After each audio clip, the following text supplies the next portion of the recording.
Assalamualaikum. Assalamualaikum. Dengar tak suara? Kalau sesiapa mendengar suara, boleh tunjukkan di komen. Assalamualaikum. Assalamualaikum. Clear tak suara? Kita tunggu 5 orang tengok baru kita start. Adakah suara saya jelas? Adakah suara saya jelas? Assalamualaikum. Adakah suara saya jelas? Boleh sertakan di komen. Adakah suara saya jelas? Okey, jelas. Baiklah, kita tunggu 5 orang baru kita start. Baik, suara dah jelas. Baiklah. Bismillahirrahmanirrahim. Alhamdulillah. Pada hari ini kita akan mengupas satu topik yang agak popular apabila kita meneliti sejarah Islam.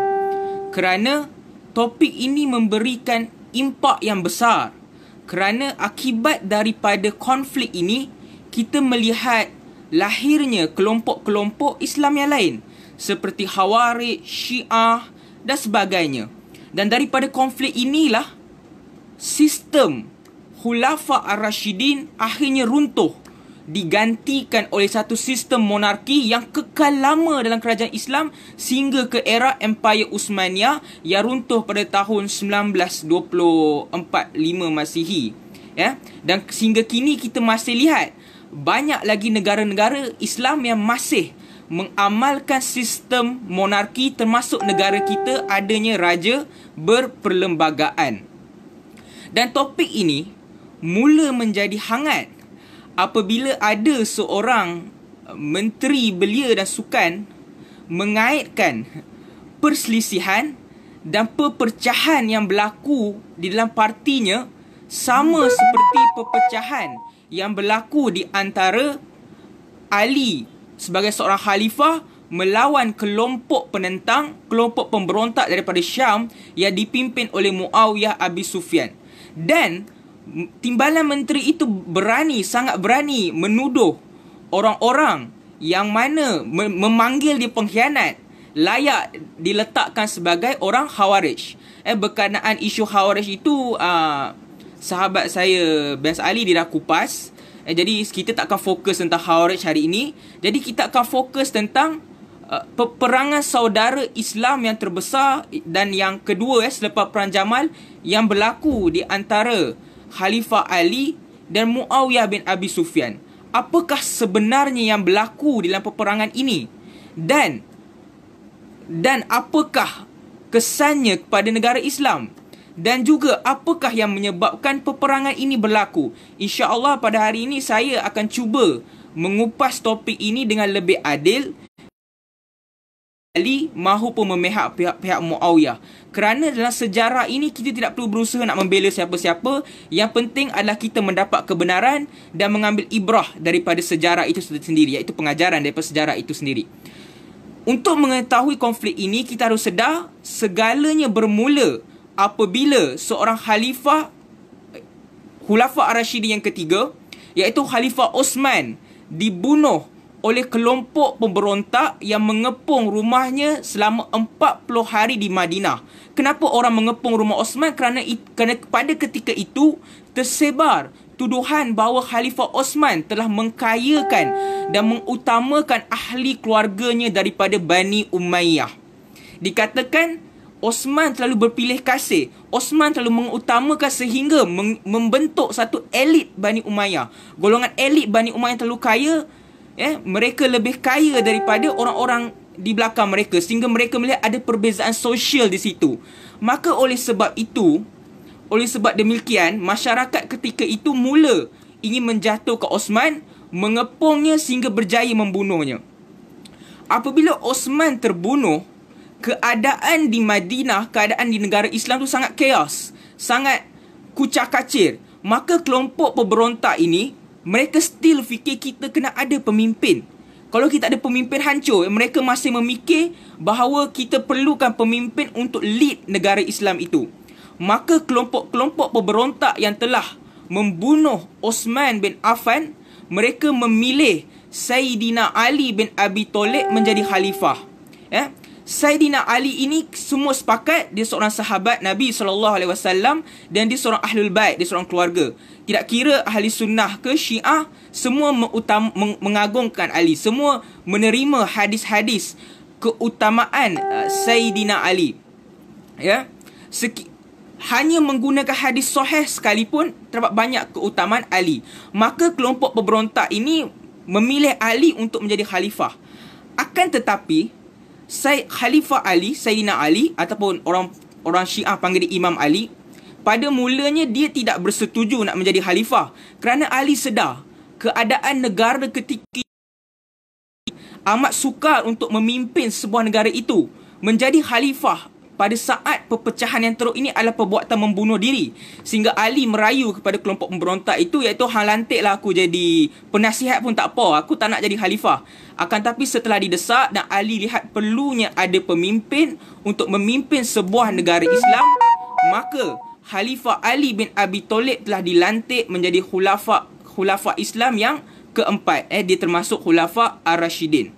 Jadi apabila Ali telah dilantik menjadi khalifah, Ali ingin melaksanakan dasar reformasi. Setiap pemimpin apabila dia menjadi pemimpin, dia akan berusaha untuk melakukan dasar baharu dia. Jadi apa yang dilihat Ali? Ali memandang punca kenapa orang nak jatuhkan Osman, krisis yang menyebabkan tercetusnya peristiwa Fitnah Al-Kubra, kejatuhan Osman, adalah masyarakat muak dengan gubernur-gubernur Osman. Masyarakat memandang gubernur-gubernur Osman terlalu powerful. Masyarakat memandang gubernur-gubernur Osman terlalu bermewah, serta ada ramai masyarakat miskin di bawah sana. Jadi Ali memandang untuk kita menyelesaikan konflik ini, kita kena potong akar dia dulu, iaitu gubernur-gubernur Osman. Jadi dasar pembaharuan yang dilakukan oleh Ali adalah dia memecat semua gubernur Osman. Itu yang pertama. Yang kedua, Ali berusaha untuk memperjuangkan nilai kesamarataan dalam sesebuah negara. Kerana kita lihat Ali membuat keputusan harta Baitul Mal hendaklah diberi secara sama rata. Ini berbeza dengan dasar yang ditetapkan oleh Khalifah Umar Al-Khattab. Di mana Umar Al-Khattab dia memberi hasil-hasil Baitul Mal ni kepada orang mengikut darjat kemuliaan dia. Tapi Ali tak. Zaman Ali semua sama rata. Jadi disebabkan Ali, kita lihat dasarnya nak menghapuskan orang elit, dan digantikan dengan gubernur yang dilihat lebih sederhana, lebih warak. Itu yang pertama. Yang kedua, Ali banyak ingin memberi hasil negara Baitul Mal ini secara sama rata. Kita lihat kebanyakan orang sosialis, orang kiri memang suka Ali lah. Kerana berdasar pemerhatian saya, bukan Syiah je suka panggil Ali ni imam. Orang-orang kiri pun suka panggil Ali ni imam. Jadi Ali ni dia ikon untuk rakyat marhen.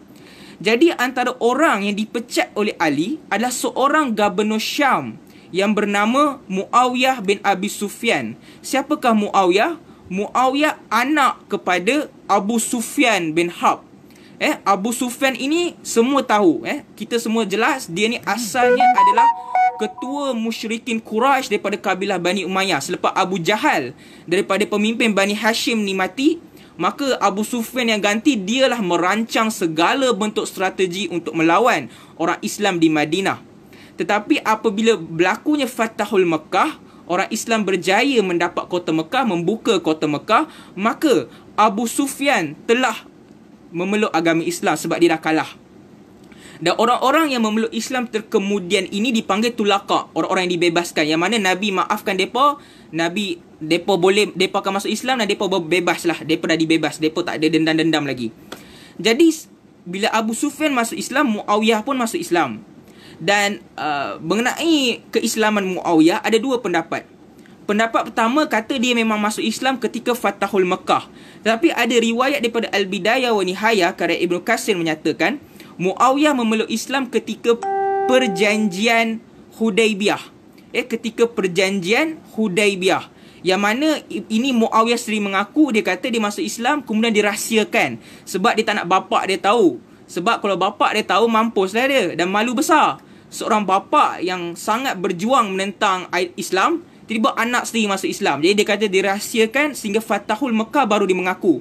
Dan ketika itu bapa dia Abu Sufyan, dasar dia kata, tengok Yazid bin Abu Sufyan. Ini bukan Yazid bin Muawiyah, ini Yazid bin Abu Sufyan, abang kepada Muawiyah. Dia kekal dengan agama dia sampai Fathul Mekah, berbanding hang dah masuk Islam dulu. Jadi ada dua pendapat bilakah Muawiyah masuk agama Islam. Dan Muawiyah dia mula mendapat perhatian pada zaman Umar Al-Khattab. Selepas Yazid bin Abu Sufyan meninggal sebab wabak penyakit, wabak taun, maka Muawiyah bin Abi Sufyan dilantik menjadi Gubernur Syam. Jadi tak ada siapa boleh nafikan ketika menjadi Gubernur Syam, Muawiyah berjaya melakukan tugas dia dengan baik. Dia seorang pentadbir, statesman yang bagus. Yang mana Syam ketika itu, Syam ini adalah wilayah Syria, Palestin, Lebanon. Tapi zaman Umar dia bagi sebahagian saja.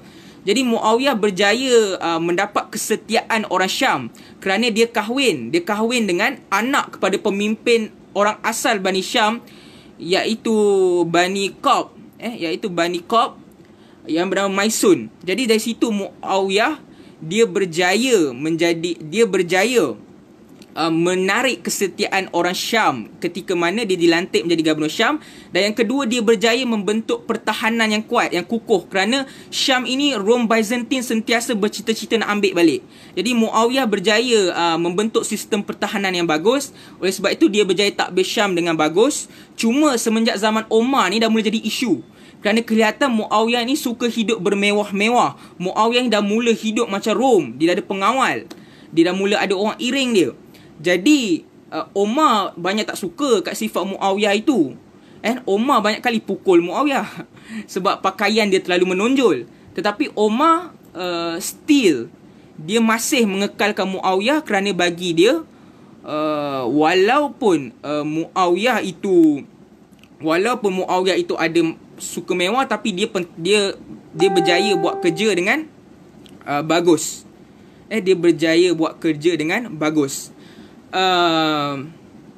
Dia buat kerja. Kemudian pada zaman Sayyidina Osman bin Affan, Muawiyah menjadi terlalu powerful, iaitu Osman bagi semua wilayah Syam di bawah Muawiyah bin Abi Sufyan. Dan ketika itu Muawiyah terlalu berkuasa. Kadang-kadang dia seperti apa-apa keputusan di Syam, apa-apa keputusan dia tak perlu bincang dengan Osman. Bahkan dia ni penasihat utama Osman. Dia ni antara orang istimewa Osman, selain daripada Marwan bin Al-Hakam, anak saudara Osman. Jadi sebab itu masyarakat mula nampaklah kononnya Osman ni macam boneka Muawiyah. Ketika itulah masyarakat mula tak suka pada Osman sebab tuduhan seperti itu. Jadi pada zaman Ali, Muawiyah ini termasuklah antara orang yang nak dipecat oleh Ali. Jadi Ali mendesak masyarakat Syam pada ketika itu untuk menerima Suhail bin Hunayf untuk menjadi Gubernur Syam yang baru. Suhail bin Hunayf ini adalah orang yang lebih sederhana dan orang yang lebih warak untuk menjadi Gubernur yang baru. Jadi Ali dia telah menghantar Jarir bin Abdullah Al-Bajali untuk desak Muawiyah dan orang Syam untuk membaiatnya. Jadi Muawiyah dia tolak untuk baiat Ali. Pertama, ramai sejarawan kata dia sebenarnya sakit hati kena dipecat sebab Muawiyah ni dah terlalu selesa. Dia dah 10 tahun di zaman Umar dan dia dah 10 tahun di zaman Osman, dan dia dah terlalu hidup di atas. Dia dah terlalu hidup dengan status quo. Dia terlalu istimewa zaman Osman. Dia dah dapat macam-macam keistimewaan. Takkan tiba-tiba dia nak kena pecat.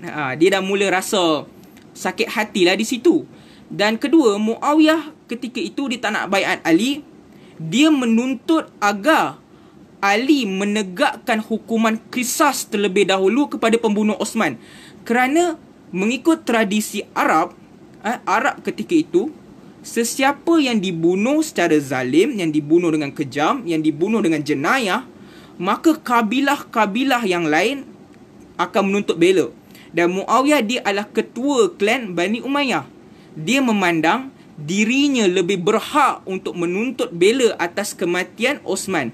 Dan Muawiyah dia mendapat sokongan. Dia menarik sokongan rakyat-rakyat Syam di belakangnya. Dia membangkit emosi. Iaitu apa yang Muawiyah buat?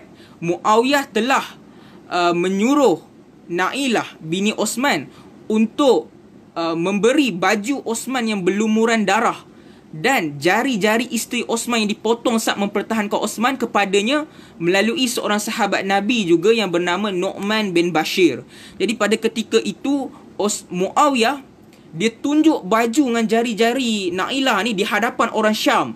Dia tunjuk Osman ni dah dibunuh dengan zalim. Dan orang Syam, kita tahu mereka sangat suka pada Osman. Memang Osman orang Mesir dah tak suka kat dia.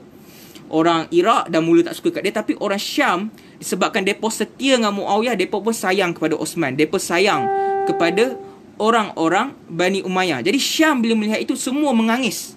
Sehingga mereka bersumpah, mereka takkan sentuh bini mereka di atas ranjang selagi mana pembunuh Osman tidak ditutup bunuh. Di pihak Ali tak boleh nak hukum pembunuh Osman. Pasal apa? Pertama, pembunuh Osman itu terlalu ramai. Yang kedua, dia pun tak dapat mengenal pasti mana pembunuh Osman. Sebab yang bunuh Osman ni bukan calang-calang orang. Yang bunuh Osman ini sebenarnya ada pemimpin-pemimpin kabilah. Dan pembunuh Osman itu ramai di tentera dia. Bahkan orang besar dia pun rupanya ada terlibat dengan pembunuhan Osman. Jadi Ali suka nak melaksanakan itu. Jadi bagi Ali, orang-orang ini depa kena baiat dia dulu.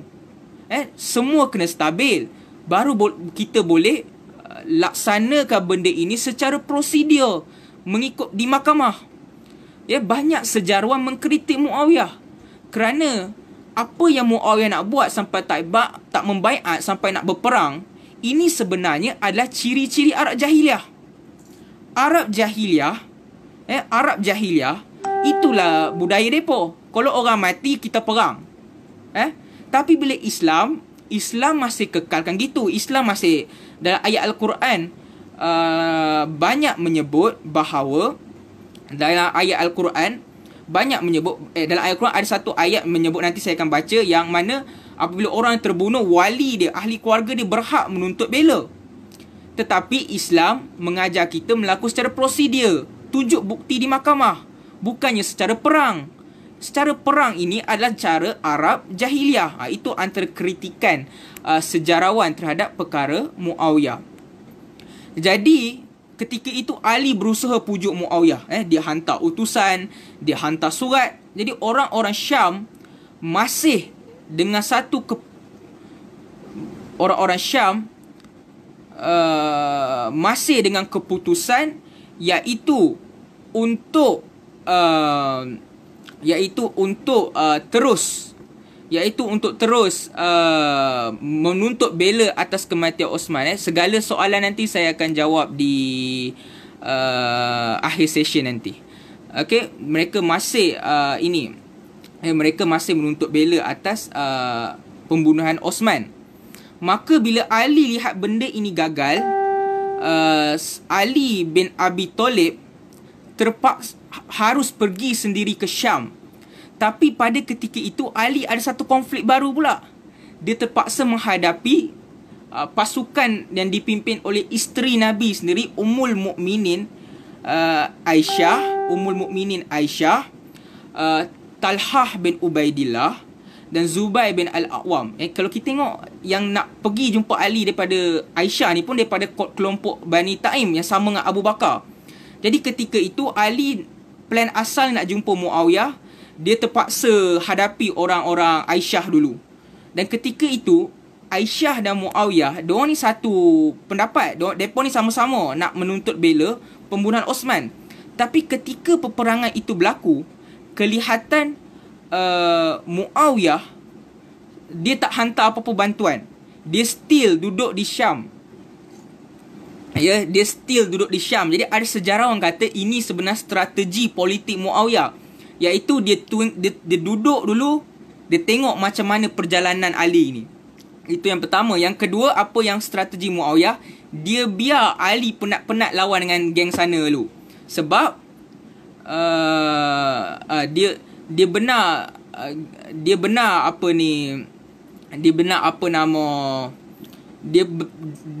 dia benar Ali settle dengan Aisyah dulu. Dia benar Ali settle dengan Aisyah dahulu pada ketika itu. pada ketika dia biar dulu. Jadi dia biar Ali dah berpenat-penat, time tu orang Syam akan lawan Ali. Itu antara strategi Muawiyah lah yang orang kata, sebab Muawiyah ini memang terkenal sebagai orang yang licik. Jadi setelah Ali berjaya settle isu di Perang Jamal, ketika itu mulalah Ali dia pindah ibu kota daripada Madinah ke Kufah. Maka dia bergerak daripada Al-Jazirah, dia seberangi sungai Euphrat menuju arah Raqah. Dan Muawiyah pula, dia dengar benda tu, dia pun gerakkan tentera dia. Dia gerakkan tentera dia bersama Amru ibni Al-Ash. Dan Amru ini seorang sahabat Nabi. Dia pun seorang sahabat Nabi. Dia seorang sahabat Nabi. Amru bin Al-Ash ni seorang sahabat Nabi SAW. Dan dia terkenal atas jasa dia menakluk kota Mesir. Dan dia ni pun seorang politician yang hebat. Dia ni dengan Muawiyah nampak macam sama otak. Dan seorang negarawan yang hebat yang mentadbir Mesir. Dan zaman Omar, dia ni antara penasihat utama Omar. Di zaman Osman, ini jadi satu isu. Amru ni dah kena pecat dengan Osman. Jadi nampak Amru ni macam ada konflik dengan Osman sebenarnya. Jadi ada orang persoal, pasal apa Amru bin Al-Ash ni tiba-tiba dia bersemangat nak menuntut bela darah Osman. Jadi ada sejarawan mengatakan bahawa sebenarnya Amru ni ada cita-cita nak dapatkan Mesir tu balik. Dia memang nak takbir Mesir balik. Jadi dia pakat dengan Muawiyah ni, kena ada benefit lah, menurut setengah sejarawan. Tetapi orang-orang Sunni, mereka kita sangka baik. Mereka kata dua-dua ni memang ikhlas untuk Osman. Ini orang Sunni lah. Tapi orang yang sekular ke, orang Syiah, dipersoalkan lah Amru bin Al-As ni pasal apa tiba-tiba hang ni ada konflik dengan Osman. Kenapa tiba-tiba hang macam semangat nak mampus? Kalah semangat orang yang semangat nak bela Osman. Tetapi orang Sunni mereka sangka baik. Mereka kata mereka ni dua ni memang ikhlas. Sebab ada juga riwayat ketika Osman terbunuh, Amru ni balik dia pergi Jerusalem.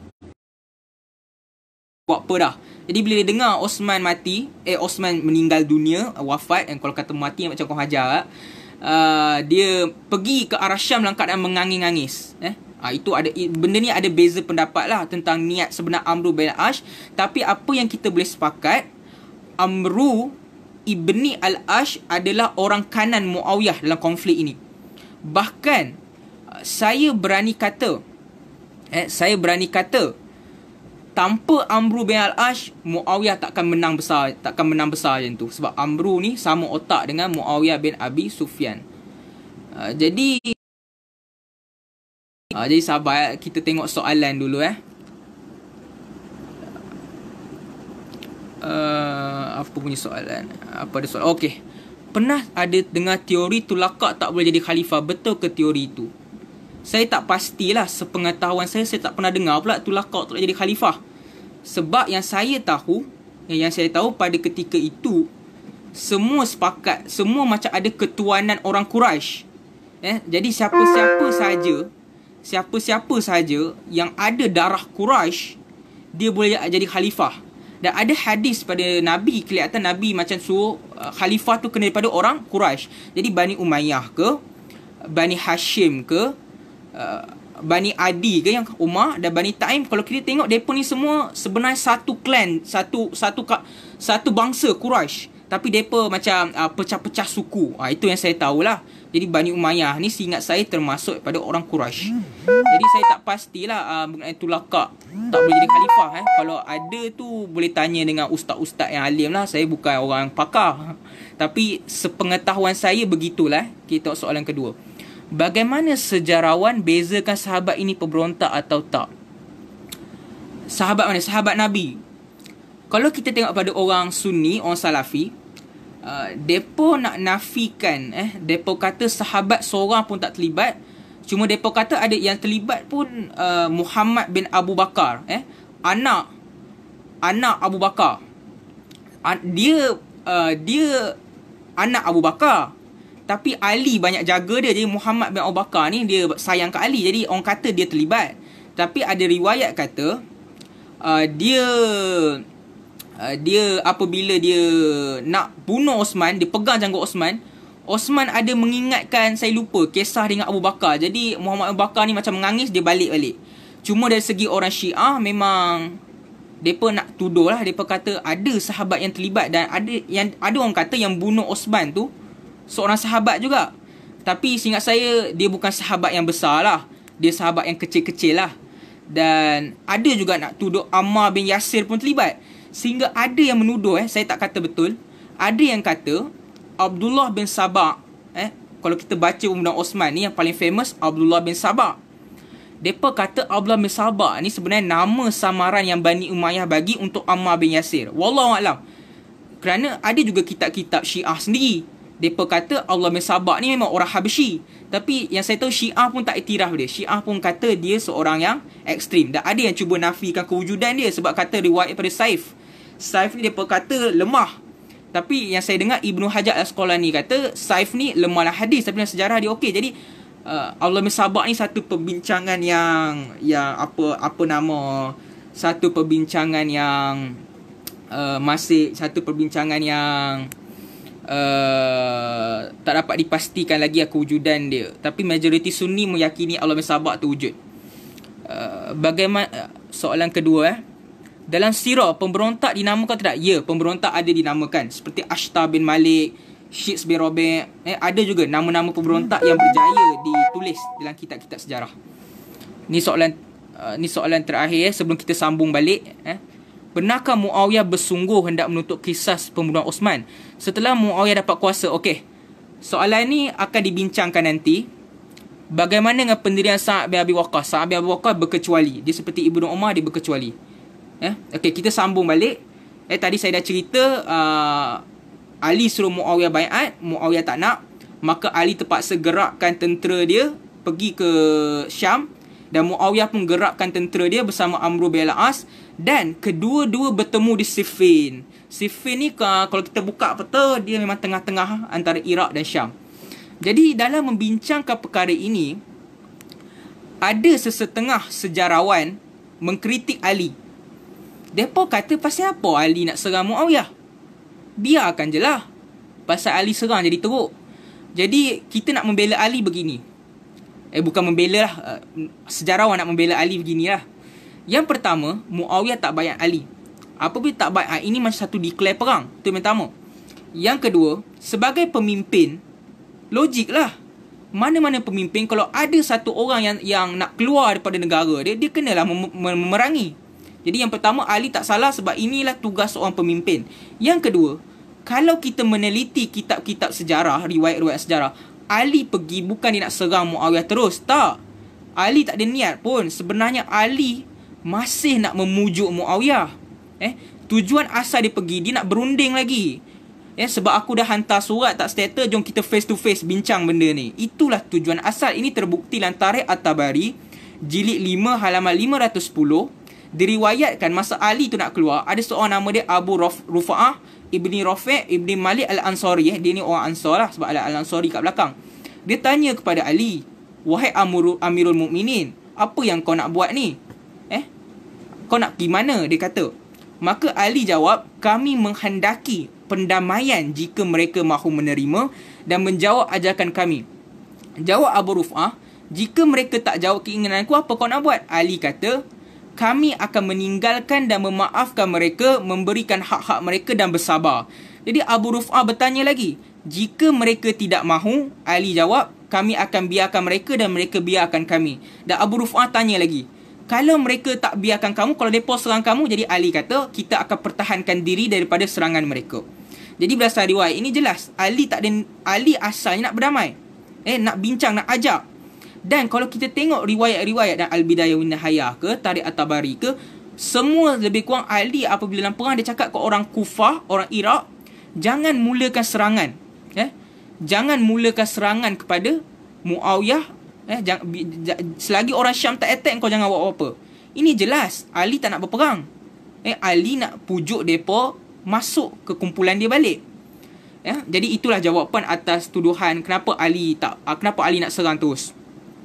Jadi apabila kedua pasukan ini bertembung, mereka dua berkhemah lah di Siffin sebab dia pernah bertemu di Siffin. Jadi ada riwayat kata sebenarnya tim kem Muawiyah dah sampai dulu. Mereka dah menguasai sumber air kat kawasan itu dan mereka sekat Ali daripada ambil. air tu. Jadi ketika itu seingat saya, Amru Ibn Al-As kata bagi je lah mereka air. Sebab kalau tak bagi nanti lagi kuat fanatizen mereka. Maknanya mereka lagi marah lah. Dah kat dah haus macam tu. Lagi gasar lah nanti kan. Tapi Muawiyah tak bagi. Muawiyah kata tak boleh. Apa alasan Muawiyah? Alasan Muawiyah adalah pembunuh Osman dulu. Bila mereka kepung rumah Osman nak air. Osman suruh bini tolong ambil air semua. Mereka tak bagi. Depo tak bagi. Depo tak bagi. Jadi Muawiyah kata sebab depo sekat Osman daripada air, kita sekat depo juga.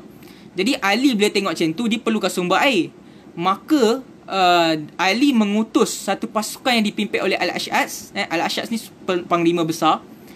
Dia anak dia pemimpin Bani Kindah. Dan dia Al-Ash'as ni, dia kalau baca sejarah Bani Umayyah, dia anak dia, cucu dia semua ada peranan besar lah lawan Bani Umayyah. Jadi Al-Ash'as ni dia pergi attack, dia pergi attack tentera Muawiyah. Jadi diorang menang. Bila dah menang, tentera Iraq nak balas dendam. Sebab hang tak bagi aku air, aku pun tak nak bagi hang air. Tapi Ali dia tak bagi. Ali suruh bagi juga mereka air sebab Ali kata ini rezeki daripada Allah. Okey, itu version pertama. Sebenarnya kisah ni ada dua version. Daripada riwayat Siyar A'lam Nubala karya Imam Az-Zahabi jilid 2 halaman 41 cerita perang ni nampak macam perang ini tidak berlaku sebab diriwayatkan Al-Ash'as dalam ini riwayat Siyar A'lam Nubala, dia jumpa Muawiyah. Dia kata kat Muawiyah, takutlah kepada Allah terhadap umat Muhammad. Anggap sahaja kalian memerangi orang Iraq. Lalu bagaimana dengan para utusan dan keluarga? Dan kemudian Al-Ash'as baca ayat Al-Quran, iaitu Allah SWT berfirman, dan apabila ada dua golongan mukmin berperang, makalah damailah antara keduanya. Surah Al-Hujurat ayat 9. Maka bila Muawiyah dengar Al-Ash'as tu, Muawiyah tanya, Al-Ash'as, apa yang kau nak sebenarnya? Kalian nak apa? Al-Ash'as kata, kita nak air. Jadi menurut riwayat Siyar A'lam Nubala ni, bila Muawiyah dengar ayat tu, dia kata ke Abu Al-A'wa. Abu Al-A'wa ni antara panglima Syam utama Muawiyah, biarkan saudara-saudara kita mendapatkan air. Jadi ada dua version lah. Yang version pertama perang, seingat saya adalah At-Taqabat ke, ada cerita benda ni. Version kedua pula kata Al-Ash'as bagi ayat Al-Quran, bila dengar tu tiba Muawiyah lembut hati bagi air. Jadi dia ada dua version lah tentera ini. Jadi masa ni dua-dua dapat air. Satu benda yang menarik pasal perang Siffin, orang selalu cerita perang Siffin ini penuh dengan berbunuh semua kan. Tapi kalau kita tengok masa perang Siffin tu lama, sebab dia ada bertemu bulan haram dan lebih banyak rundingan daripada perang sebenarnya. Dan kalau kita perhati time depo sama-sama ambil air ni, kadang-kadang orang Syam dengan orang Iraq boleh sembang-sembang je masa tu. Bahkan time tengah runding ni, orang Syam suka hati dia masuk ke kemah orang Iraq sembang-sembang. Orang Iraq pula suka hati masuk ke kemah. Makna saya nak cakap, time mood tak perang, mereka ni boleh sembang-sembang. Cuma bukanlah mereka sembang harmoni. Kadang-kadang adalah cela-mencela, kadang-kadang adalah kutuk-mengutuk sebab dua-dua nak perang. Tapi cuma saya kata mereka ni kadang-kadang boleh duduk sembang-sembang ketika time ini. Jadi bila dah settle dapat air, Ali seperti saya kata, Ali bin Abi Thalib dia nak berunding terlebih dahulu. Jadi dia menghantar 3 utusan, iaitu Bashir bin Amru Al-Ansari, Said bin Qais Al-Hamdani, Shiz bin Rabi' At-Tamimi untuk berunding dengan Muawiyah. Jadi semua ni ada rundingan. Okey. Kalau kita tengok perbincangan rundingan itu, kalau kita buka Tarikh At-Tabari, Tarikh At-Tabari ni seingat saya ada version terjemahan Inggeris, Sunny Press. Boleh ambil secara PDF, lengkap semua Tarikh At-Tabari. Kesemua teks, kesemualah hampir kebanyakan teks rundingan ni, kebanyakannya bersumber daripada perawi yang bernama Abu Mihnaf. Abu Mihnaf ni jadi isu. Kalau orang Syiah, mereka anggap Abu Mihnaf ni yang paling terpercaya. Abu Mihnaf ni orang yang paling jujur. Abu Mihnaf ni paling kuat. Orientalis pun cakap begitu. Sebab bagi mereka yang start tulis banyak ni Abu Mihnaf. Jadi orientalis ni dia pergi mampus lah Syiah Sunni kan.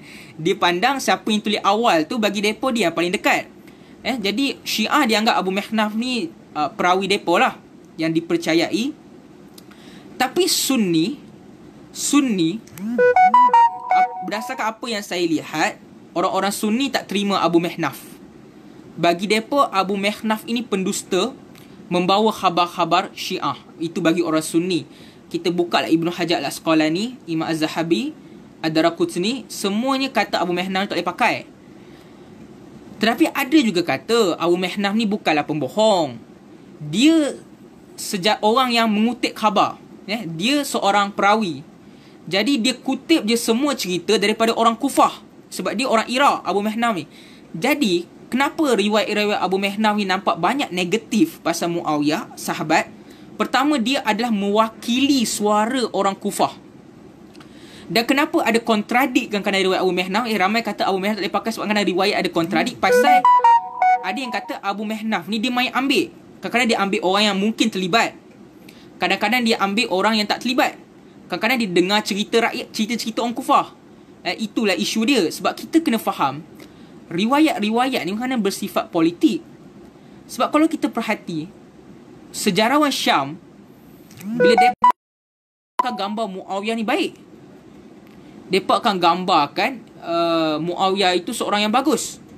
Tapi kalau orang Iraq, dia akan gambarkan buruk-buruk. Pasal apa? Pasal Syam adalah ibu kota Bani Umayyah. Orang Syam dapat banyak keistimewaan. Dia hidup dengan senang lenang. Sebab itu riwayat dia banyak positif. Iraq pula banyak hidup dengan kuku besi. Sebab mereka ni tempat opposition, tempat pembangkang. Jadi bila hang duduk kat tempat pembangkang, biasanya adalah pilih kasih di situ. Dan mereka ni suka melawan. Jadi Bani Umayyah banyak menyeksa mereka. Dan mereka ni pun tak setia dengan Bani Umayyah. Mereka baiat pun sebab terpaksa. Pertama sebab pemimpin Bani Umayyah sangat kejam dengan mereka. Seperti Ziyad bin Abihi, Ubaidillah bin Ziyad, Syiah, Sunni semua bencilah ini pembunuh Hussein.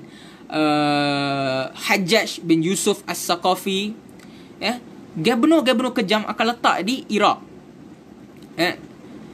Yang kedua, kenapa orang Iraq macam terpaksa tunduk dekat orang Iraq terpaksa tunduk dekat Bani Umayyah? Sebab depa dalam masa yang sama, depa pun tak suka Khawarij. Khawarij pun selalu kacau depa. Jadi nak tak nak, depa pun kena tag team lah dengan Bani Umayyah untuk melawan Khawarij. Jadi macam saya nak kata, Abu Mihnaf ni dia lebih kepada mewakili suara orang Iraq. Sebab dia ambil riwayat-riwayat pada orang Iraq. Sentimen Ahlul Bait. Sebab Iraq banyak pendukung Ali. Dan sentimen anti Bani Umayyah.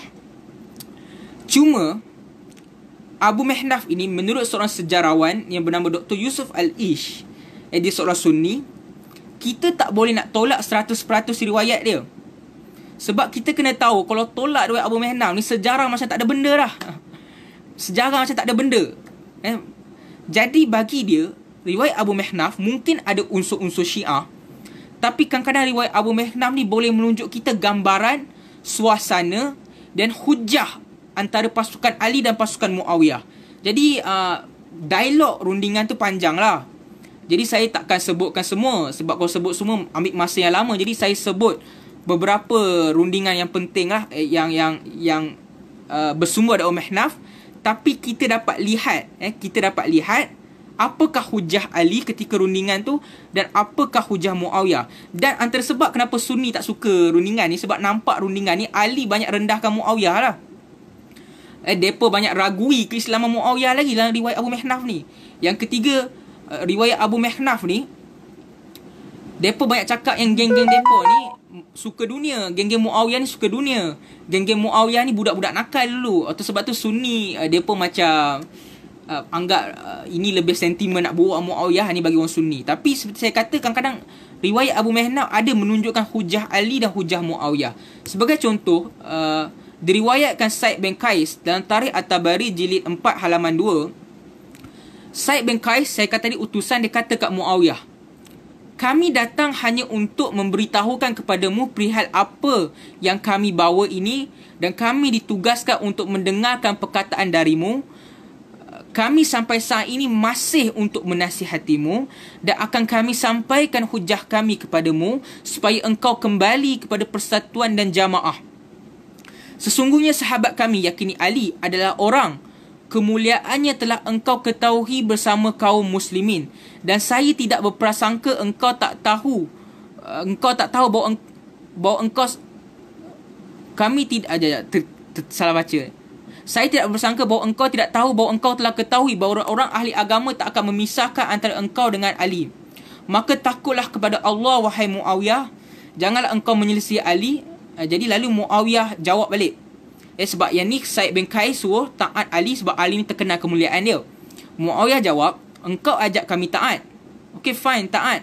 Tapi Muawiyah tanya balik, sedangkan taat apa yang kau nak maksudkan sebenarnya?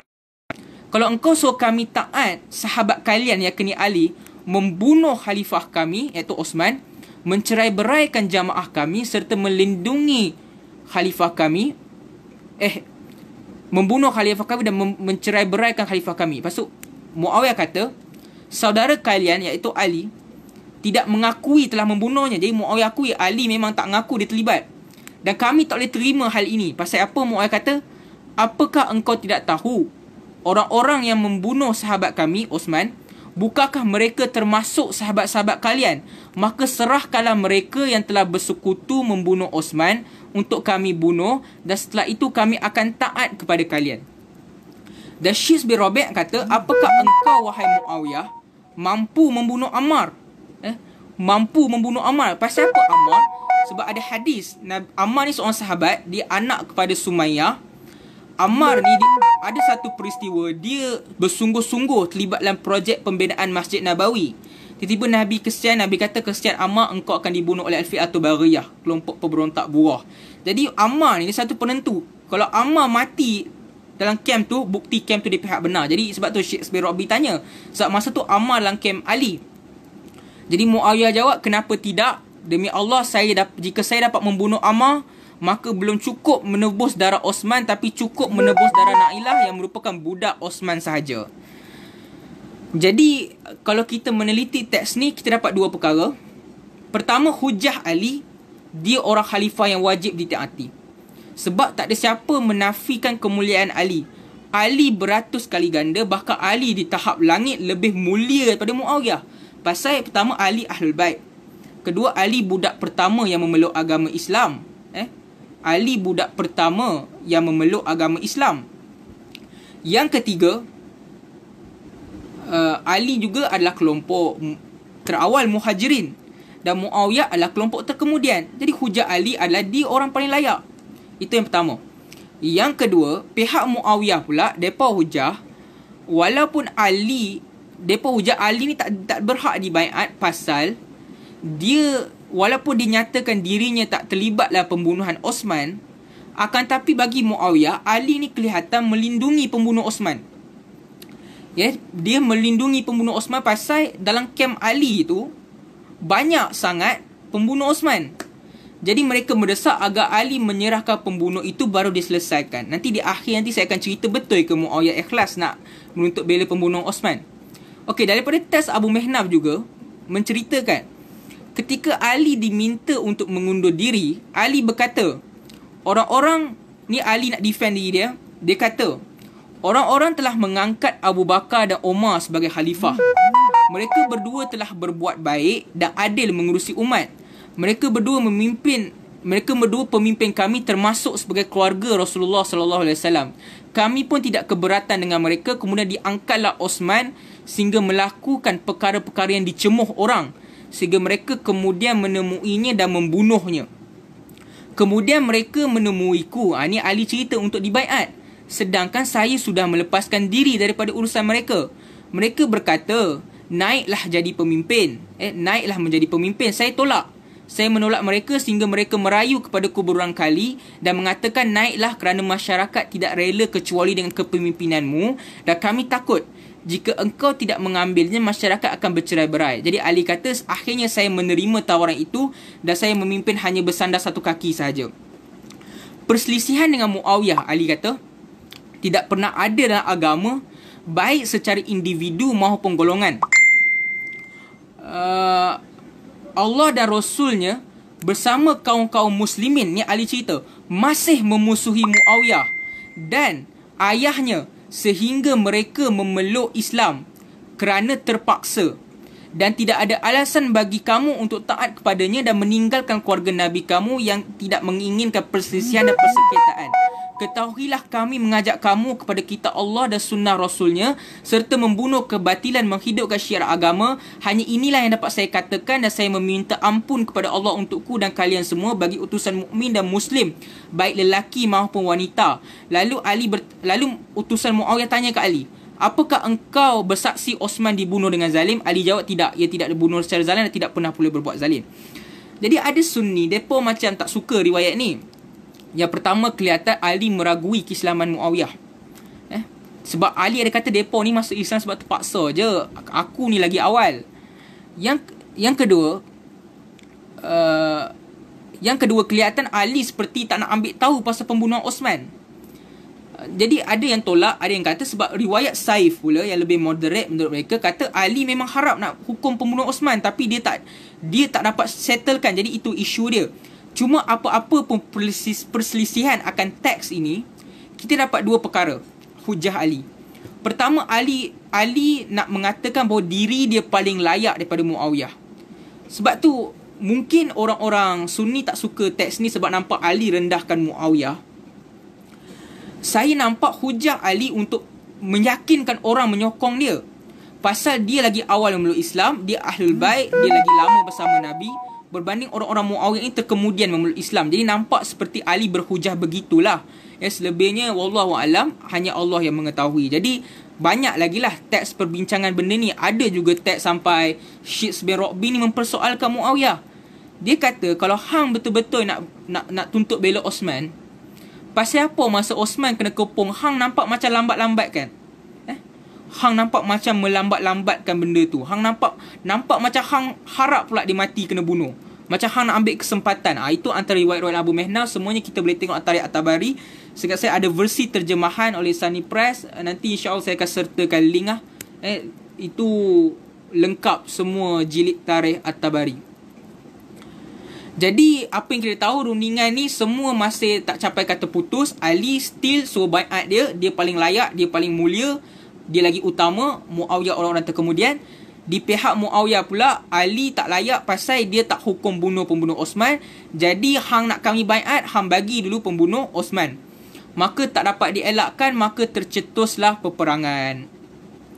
Maka perang ni bermula kabilah-kabilah, kemudian dia merebak sehingga ramai berperang. Seingat saya dalam 4 atau 3 hari je perang tu.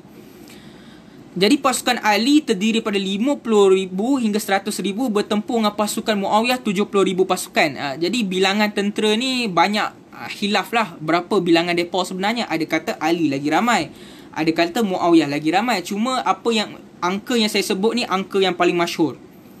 Jadi riwayat perang ni panjang. Kalau saya cerita mau 2 jam mau 2 jam lebih. Tapi kalau kita baca perang tu nampak ada 2 keadaan berbeza. Pertama, Ali ni memang hidup bersama rakyat Marhan. Ali dia berperang sama-sama, dia duduk sama-sama dengan tentera dia. Manakala pihak Muawiyah, kalau kita teliti suasana perang tu, Muawiyah banyak duduk di kemah. Muawiyah ni macam orang elit, dia duduk di kemah. Dan orang Syam bersemangat nak melindungi Muawiyah. Sampai bila kita cek perang tu, geng-geng Ali cuba nak tembus pertahanan orang Syam. Mereka keliling Muawiyah tak dapat. Saya Muawiyah baling batu bila mereka nak dekat dengan dia. Dan ada riwayat kata Muawiyah ni hampir nak lari diri, tapi dia ada dengar satu syair. Saya lupa syair tu, dia semangat balik. Jadi apa yang saya kata, perang ni nampak Ali macam orang Marhan dalam berperang, Muawiyah nampak macam orang raja lah. Sebab kalau kita baca sejarah, raja-raja ni memang dia lebih suka duduk paling belakang. Dia duduk kat kemah dulu. Dan ada juga riwayat kata Ali pernah ajar Muawiyah face to face. Dia kata, wahai Muawiyah, jom kita settle benda ni 2 orang. Iaitu kita elak pertumpuhan darah, kita settle 2 orang. Tapi Muawiyah tak nak. Pasal kita kena tahu Muawiyah ni dia bukan pahlawan yang kuat dalam berperang, dia strategis. Ali memang pahlawan. Jadi Muawiyah tahulah kalau dia perang dua-dua mampu dia. Jadi itulah cerita dia memang panjang lah perang ni. Cuma apa yang kita dapat masa mula-mula perang tu, Kem Muawiyah macam menguasai peperangan. Tapi Ali ni dia ada satu panglima namanya Ashtar ibni Malik. Ashtar ibni Malik. Yang mana Ashtar ni dia berjaya merancang pelbagai strategi. Dia membangkitkan semangat sampai pasukan Muawiyah nak kalah dah sebenarnya. Mereka hampir nak capai dah kemah Muawiyah tu. Jadi ketika itulah time nak kalah ni, mereka nak kalah dah. Kalau teruskan perang boleh sampai dah kemah tu. Amru ada idea. Amru bin Al-Ash ada idea. Idea Amru bin Al-Ash, kita angkat tombak. Kita angkat tombak-tombak, kita ikat dengan mushaf Al-Quran, kita naikkan, minta agar perang dihentikan. Jadi benda ni pun ada dua version sebenarnya. Saya kena cerita semua version supaya nampak lagi adil lah, tak memihak mana-mana. Version pertama, Ali pada mulanya dia tahu ini penipuan ni. Ini satu strategi, ini tak boleh percaya. Sebab dalam riwayat Abu Mihnaf lah, riwayat ini dia kata Ali nampak dia tak percaya mereka nak guna Al-Quran ni. Ini semua penipuan. Jadi Ali suruh teruskan peperangan. Tapi masalahnya, orang-orang yang berperang ni banyak Ahlul Qura, orang yang baca Al-Quran. Jadi bila mereka tengok Kem Muawiyah angkat Al-Quran, mereka tak boleh nak perang. Mereka tak sampai hati sebab mereka dah angkat Al-Quran. Jadi Ali tak boleh nak buat apa, Ali pun reda. Tapi ada riwayat, ini riwayat bersumber daripada perawi Syiah, ini daripada kitab Syiah, bukan Sunni. Nama Nash bin Munzahim. Nash bin Munzahim ni ada Sunni tak terima dia. Ada yang kata dia ni jujur. Macam Ibnu Hibban terima dia. Tapi saya tak terpastilah. Bab-bab ni kena tanya pakar hadis lah.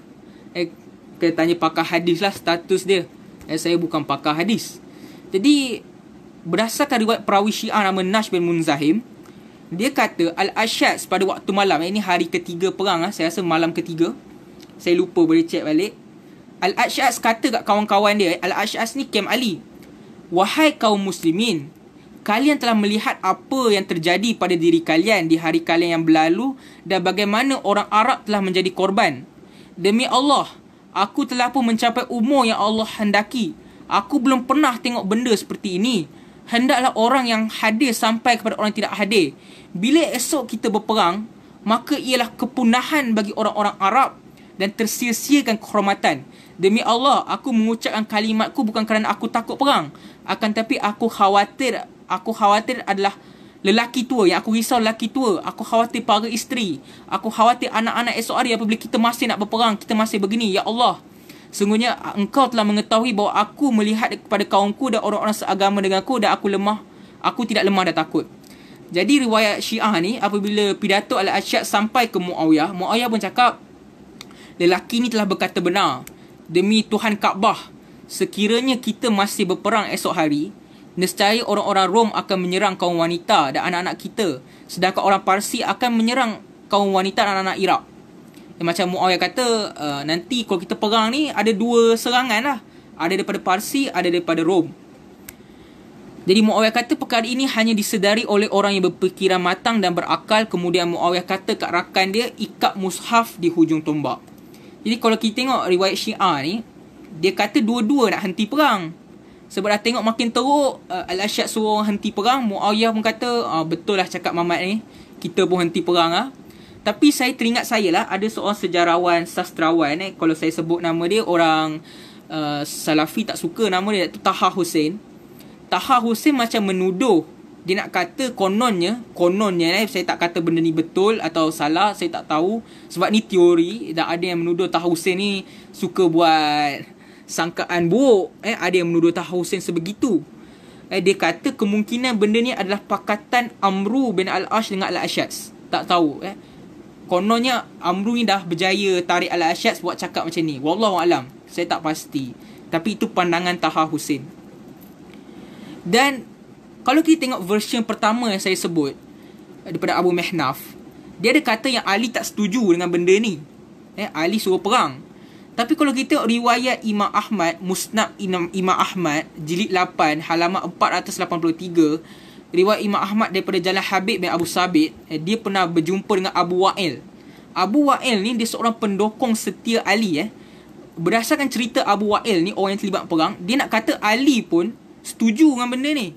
Ali tak pernah suruh jangan henti sebab diceritakan kami di Siffin, manakala orang-orang Syam banyak yang gugur, Amru berkata kat Muawiyah, kirimkan mushaf kepada Ali, ajaklah dia kepada kitab Allah, sesungguhnya dia tak akan menolak. Lalu orang yang dikirim berkata kepada Ali, jadi makna Amru kata, masa tu orang Syam dah teruk, dah ramai mati. Maka Amru suruh Muawiyah angkatlah mushaf tu. Dia kata Ali memang takkan tolak benda ni.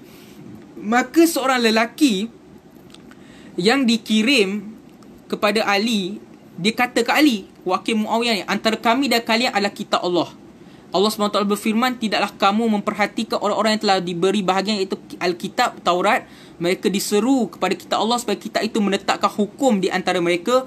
Kemudian sebahagian daripada mereka berpaling dan mereka selalu membelakangi kebenaran. Surah Ali Imran ayat 23. Jadi dalam riwayat ini Ali menjawab, baik, aku adalah orang yang paling patut untuk itu. Lalu ada para qari, akhirnya mereka menjadi khawarij, mengangkat pedang-pedang dan berkata, wahai Amirul Mukminin, biarkan kami mendatangi sehingga Allah memutuskan di antara kami dengan mereka. Maka ketika itu Suhail bin Hunayf, dia marahlah orang-orang yang still nak perang ni. Dia cakap, wahai manusia, tuduhlah diri kalian, dahulu kami berperang bersama Rasulullah sallallahu alaihi wasallam di hari Hudaibiyah. Seandainya kami melihat peperangan, saya berperang. Makna hujah Suhail, kalau hang cerita macam tu, masa Hudaibiyah, perjanjian Hudaibiyah kan, Islam nak pergi ke Mekah. Dan ketika itu orang Quraisy dah takut, mereka minta perjanjian kan. Mereka lagi nak perang, tapi bila dah ajak berdamai, mereka kena berdamai. Dan kemudian Suhail menceritakan kepada mereka penentangan Omar terhadap perjanjian Jamai Hudaibiyah dan turunnya surah Al-Fath. Maka Ali berkata, wahai manusia, sungguhnya ia adalah kemenangan. Jadi kalau kita tengok riwayat daripada Imam Ahmad, nampak macam Ali pun nak berdamai. Ali pun nak settlekan benda ni. Tapi daripada Abu Mihnaf, nampak macam Ali tak nak berdamai. Ali suruh berperang tu, tapi dah kena desak. Jadi walau apa pun version, semua sepakat, semua perang tu dihentikan sebab mereka angkat tombak di atas mushaf. Itu ada idea Amru bin al-Ash. Bila tengok tentera dia nak kalah, maka ketika itu kedua-dua kelompok menghentikan perang dan berunding melalui majlis tahkim. Majlis tahkim ni dia macam-macam version juga. Itulah yang memeningkan sejarah perselisihan ni. Dia banyak version. Ada version kata ketika tahkim itu, Muawiyah dia pilih Amru bin al-Ash sebab Amru bin al-Ash adalah orang yang terpercaya. Dia lah orang yang paling bijak. Ali asalnya dia nak Abdullah ibni Abbas dan Ashtar ibni Malik. Tapi orang-orang dia tak setuju. Mereka nak Abu Musa al-Asy'ari. Tapi Ali marah lah. Ali kata, orang ni tak terlibat perang. Pasal apa hampa nak dia? Tapi ada yang kata sebab mereka nampak Abu Musa ni paling bersih. Tapi ini satu kesilapan lah. Sebab Amru bin al-Ash politician yang hebat, dan Abu Musa ni nampak dia hebat. Dia pernah jadi gubernur, tapi dia lebih bermoral lah berbanding Amru bin al-Ash. Jadi diceritakan keduanya akhirnya terpaksa bersepakat benda tu. Maka Amru bin al-Ash berjumpa dengan Abu Musa al-Asy'ari nak bincang benda ni. Mereka bincang di Daumatul Jandal. Saya rasa nama macam tu lah tempat tu. Dia di antara Syam dengan Iraq juga.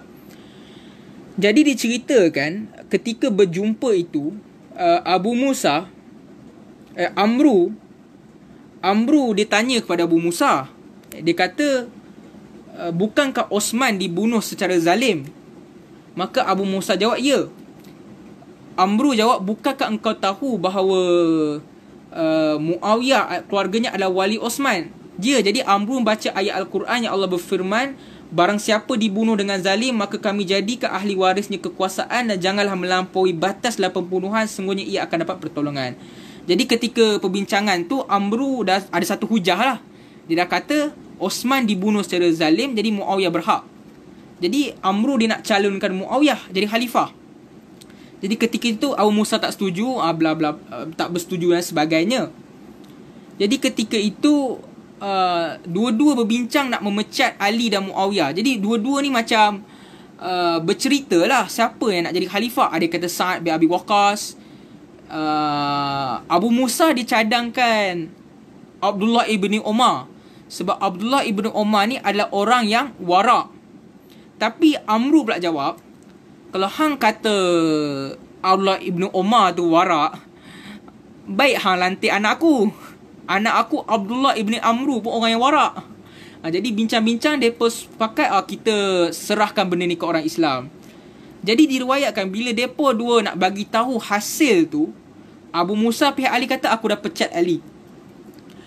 Amru pula kata dia dah pecat Ali, aku ambil balik cincin tu, aku sarungkan balik, aku lantik Muawiyah jadi khalifah. Jadi dua-dua bergaduh-gaduh, berpukul-pukul. Ada orang Sunni nak menolak riwayat ini. Pertama sebab dia bersumber Abu Mihnaf. Sebab Abu Mihnaf saya dah cerita tadi. Yang kedua, mereka persoal pasal apa isu ni pembunuhan Osman. Pasal apa dia nak pecat Muawiyah? Sebab kalau kita tengok perjalanan, dia lebih bersifat apa nama? Dia lebih bersifat isu kisas. Diorang ni nak pecat Muawiyah sebagai apa? Tetapi ada juga sejarawan seperti Ibnu Katsir dan Al-Mas'udi. Al-Mas'udi ni sejarawan Syiah. Dia kata depa sepakat memang Abu Musa dan Amru ni serahkan benda ni ke orang Islam, tapi kisah ditipu tu depa macam tak terima. Depa kata itu tambahan. Depa kata kalau ikut riwayat ini sebenarnya Amru pun dah menang sebab dia berjaya buat urusan kekhalifahan ni diserah ke orang Islam. Maknanya kerusi khalifah tu jadi kosong. Menurut depa sebegitulah. Tetapi ada juga riwayat lain, riwayat lain daripada Ibnu Asakir dalam Tarikh Dimashqi dan Tarikh Damsyik jilid 46 halaman 175 menceritakan lain pula, iaitu Ibnu Asakir dia meriwayatkan dan Imam Al-Bukhari ada riwayat dalam Tarikh Al-Kabir, setelah Muawiyah radhiyallahu anhu, yakni Muawiyah memecat Amru bin Al-As daripada jawatan Gubernur Mesir, Amru telah membina fustat kemah berdekatan dengan kemah Muawiyah dan selalu duduk di kemahnya itu. Lalu Muawiyah mengutus orang berkata, pergilah kamu kepadanya dan beritahulah kepadanya tentang sesuatu yang aku tak suka berkenaannya. Tanya kepada dia, apa yang kau cerita dengan Abu Musa sebenarnya? Ini riwayat ni cerita. Apa yang mereka bincang? Jadi orang tu pergi pula jumpa Amru. Dia kata, ceritakan kepadaku bagaimana yang berlaku masa kau jumpa dengan Abu Musa al-Asy'ari. Kata mereka, manusia dah cerita pelbagai cerita. Jadi zaman Amru pun dah macam-macam version dah ada. Tapi apa yang mereka cerita tu bukanlah yang betul. Riwayat ni katalah bukan yang betul. Macam-macam version dah ada. Amru cakap, apabila aku bertemu Abu Musa, apabila aku bertemu Abu Musa, aku kata ke Abu Musa, apa pendapat engkau tentang perkara ni? Abu Musa jawab, aku lihat perkara ini berlaku antara kaum yang diridai Allah sehingga baginda wafat. Jadi aku berkata, bagaimana pendapat engkau tentang aku dan Muawiyah? Amru kata, Abu Musa jawab, jika dia Ali radhiyallahu anhu meminta bantuan kamu berdua, maka kamu berdua perlu menolongnya. Namun jika dia tak minta bantuan, maka serahkan urusan kepada Allah Subhanahu Wa Taala. Jadi ada macam-macam version. Apa pun, kalau kita guna mana-mana version pun, apa yang kita dapat sebenarnya, tahkim ni berjaya melemahkan Ali. Sebab bila tahkim ni settle, tak ada keputusan muktamad, Muawiyah balik ke Syam, Ali balik ke Kufah. Apa pun riwayat yang diletakkan, sebenarnya geng Amru dah berjaya melemahkan Ali, kerana sebab sikap Ali menerima tahkim ini menimbulkan perpecahan. Jadi nak kata tahkim ni berjaya memecah belahkan blok Ali. Sebab ketika itulah munculnya orang Khawarij, yang mana orang Khawarij ini kata Ali, Muawiyah, Amru semua dah kafir. Mereka dah membelakangi kitab Allah. Jadi isu Khawarij ni sahabat saya Ben Sa'ali dah cerita. Dia dah cerita. Jadi saya rasa saya tak perlu masuk sangat. Semua saya nak cerita, ketika itu Ali semakin lemah pula, dan kebijakan Amru bin Al-As dia ubah keadaan. Dia ubah keadaan di mana ketika diorang nak menang perang, disebab tahkim ni tiba-tiba keadaan berubah. Tentera Muawiyah bersatu, Ali pula berpecah.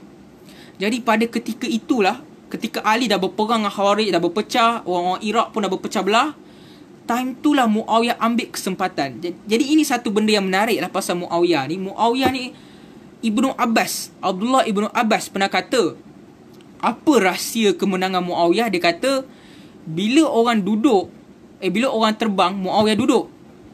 Bila orang duduk, Muawiyah terbang. Maksud Amru bin al-As, Muawiyah ni dia suka jadi agresif bila orang tengah relax. Bila orang tengah kacau, orang tu tengah agresif, dia relax. Tapi bila orang tu dah mula relax, dah macam lupa-lupa kan dia, time tu dia akan patuk orang tu. Dia macam ular, dia patuk semua orang, jadi agresif. Jadi time Ali semakin tak stabil, Muawiyah mula memecah belahkan kem Ali, iaitu dia cuba menawarkan harta dan pangkat kepada sekutu-sekutu Ali agar menyertai blok dia. Contohnya, Muawiyah ketika dia cuba dapatkan Mesir, ketika itu Muawiyah dah rancang nak ambil wilayah-wilayah Ali. Dia berusaha memujuk Gubernur Mesir, iaitu Qais bin Sa'ad, untuk datang kat tim dia. Tapi Qais bin Sa'ad ni adil. Dia tu Muawiyah berjaya menimbulkan syak wa sangka. Ada riwayat kata kononnya Muawiyah berjaya tulis surat, katanya Qais yang tulis, yang menunjukkan Qais ni macam sokong Muawiyah. Jadi sebab Qais ni orang yang bijak, Muawiyah cuba nak jatuhkan dia secara halus. Jadi Ali pun dah mula syak kat Qais, sebab ketika itu Qais ni ada kelompok pro Osman. Qais biarkan saja yang anti Ali, sebab Qais kata, aku tak nak hukum sebab dia biar begitu, sebab kelompok tu tak menimbulkan perang. Jadi ketika itu Ali pecat Qais, bagi kat Muhammad bin Abu Bakar. Dan Muhammad bin Abu Bakar, walaupun semua akui dia orang yang soleh, tapi dia orang yang lemah mentadbir. Dia lemah mentadbir. Jadi time tu lah Muawiyah hantar Amru bin al-As attack Mesir.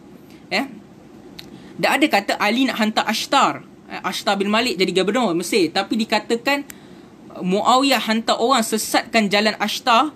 Dan ada tuduhan mengatakan Muawiyah meracuni Ashtar.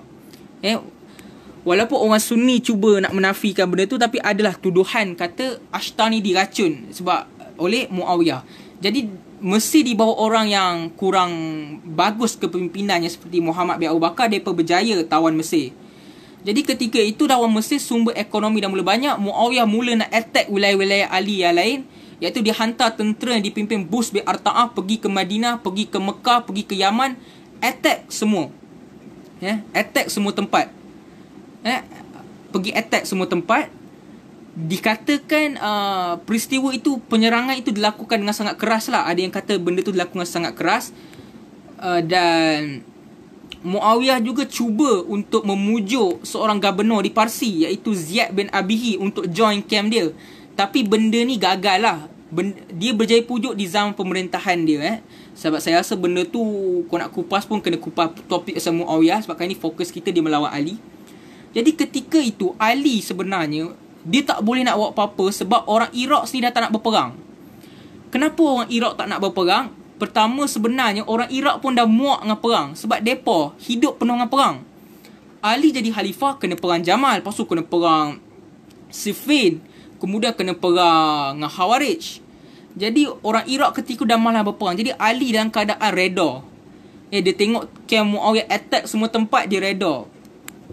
Jadi ketika itu Ali meluahkan kesedihan dia. Dia berkata, ketahuilah bahawa kekalahan telah datang daripada Muawiyah, dan aku tidak melihat orang-orang itu kecuali mereka unggul di atas kalian dengan persatuan mereka di atas kebatilan, dan perpecahan depa di atas perpecahan kalian di atas hak kebenaran kalian.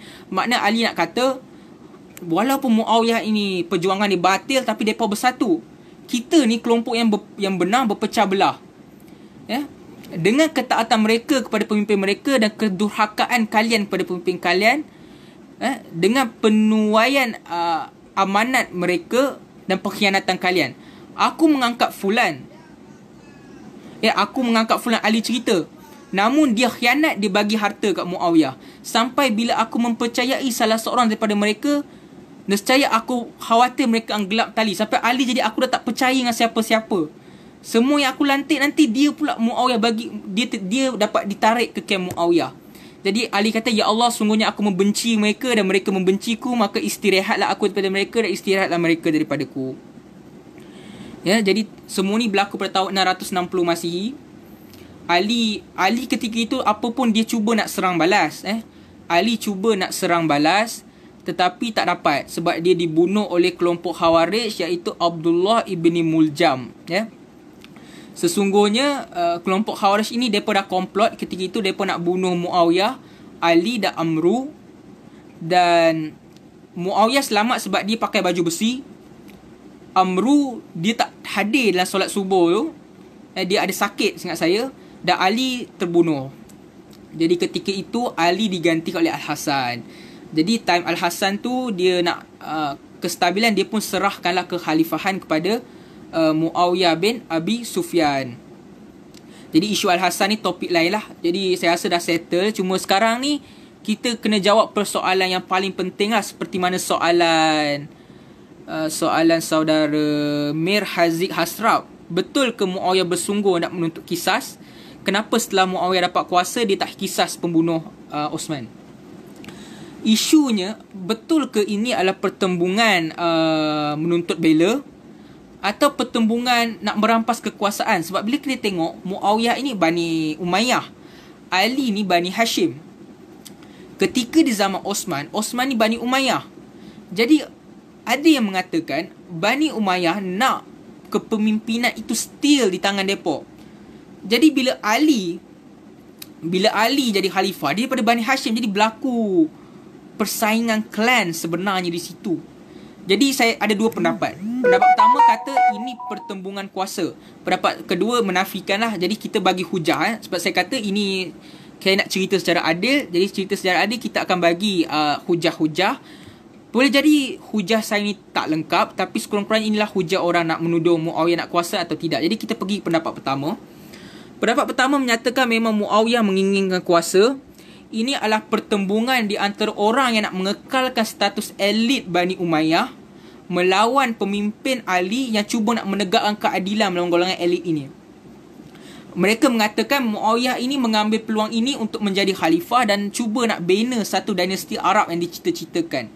Manakala pembunuh Osman adalah satu propaganda yang dijustifikasikan oleh Muawiyah untuk membenarkan perbuatan dia. Pasal apa? Kalau hang nak buat suatu benda, hang nak lawan orang, takkan hang nak cakap aku nak lawan dia pasal aku nak jadi pemimpin. Orang takkan sokong hang. Orang takkan sokong hang. Kalau hang nak buat sesuatu, hang kena ada satu benda nak justifikasikan benda ini. Jadi, menurut pendapat golongan ini, Muawiyah nampak pembunuhan Osman ni justifikasi yang paling senang kerana dia sebenarnya tahu pembunuhan Osman ni tak dapat dilakukan. Menuntut kisah ni tak dapat buat sebab seperti saya kata terlalu ramai dan nak soal selidik tu pun ambil masa. Jadi Muawiyah tahu Ali tak boleh buat segera.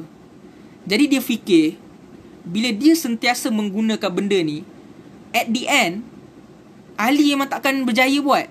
Jadi selagi memang dia kata, memang ni pendapat golongan itu pendapat golongan yang kata Muawiyah nak kuasa. Memang dia kata hang serah pembunuh ni bawa aku baiat. Tapi orang yang setuju Muawiyah nak kuasa ni kata dia tahu Ali takkan serahkan benda tu, sebab tu dia berani cakap. Jadi golongan ini mereka menggunakan riwayat hadis yang sahih. Sebab kalau kita nak perselisihan dengan orang Sunni ni, mereka lebih mengutamakan sanad. Jadi ini hujah seingat saya seorang profesor daripada Mauritius yang nama Muhammad Al-Muhtar Al-Shankiti. Dia menunjukkan beberapa riwayat yang menunjukkan peperangan ini lebih kepada kuasa. Pertama, hadis riwayat Imam Bukhari daripada Ikramah bin Khalid daripada Ibnu Umar. Kata dia, aku pernah menemui Hafsah. Ibnu Umar kata, aku temui Hafsah sementara rambut di sebelah atasnya masih menitiskan air matanya. Hadis ni riwayat Bukhari, jilid 4, 1508. Maka Hafsah kata, susulilah. Sesungguhnya mereka sedang menunggumu. Aku khawatir sikapmu yang tidak bergabung akan menimbulkan perpecahan. Hafsah tidak biarkannya sehingga dia pergi. Maknanya Hafsah terus pujuk-pujuk, maka Ibnu Umar pergi. Maknanya selepas ini riwayat ni selepas peristiwa tahkim. Selepas peristiwa Tahkim, selepas peperangan Siffin, peristiwa Tahkim, yang mana peristiwa Tahkim ni ketika berunding tu memang ramai pergi. Jadi tak kala orang sudah berpecah, Muawiyah berkata, barang siapa ingin berbicara tentang urusan pemerintahan ini, tunjukkanlah muka kepada kami. Sungguh kami lagi layak pada dirinya dan ayahnya. Maka Habib bin Maslamah kata kat Ibnu Umar, kenapa? Hang jawablah. Ibnu Umar kata, aku melepaskan jubah ini, nak je aku kata, orang yang lebih layak dalam urusan ini adalah mereka yang memerangimu dan ayahmu atas nama Islam.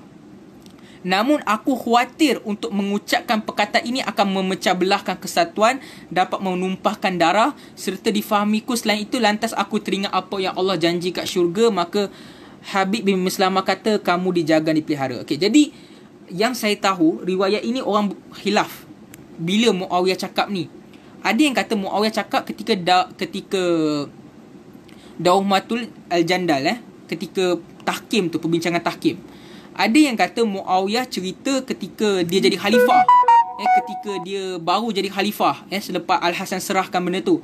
Ada pula yang kata ucapan ini Muawiyah sebut ketika dia nak Yazid jadi khalifah. Tapi Muhammad Al-Mukhtar Asy-Syankiti kata benda ni ketika selepas perang Siffin. Sebab apa? Ada riwayat lain pada At-Tabrani, dalam Majma' Az-Zawaid Imam Al-Haytami jilid 4 halaman 208, di mana Imam Al-Haytami kata riwayat ini adalah Al-Kabir Imam At-Tabrani, perawi dia siqah. Ketika Ibnu Umar tiba di hari bertemunya kelompok Ali dan Muawiyah di Daumah Al-Jandal, ketika perjanjian Tahkim, Hafsah kata, sesungguhnya tidak baik bagimu untuk tidak menyertai perjanjian ini. Mudah-mudahan Allah Subhanahu Wa Taala membaiki perpecahan yang berlaku dalam kalangan umat Muhammad sallallahu alaihi wasallam, padahal engkau ni menantu Nabi dan anak lelaki Umar Al-Khattab. Lalu aku pergi bertemu Muawiyah pada hari tersebut dan dia duduk di atas unta.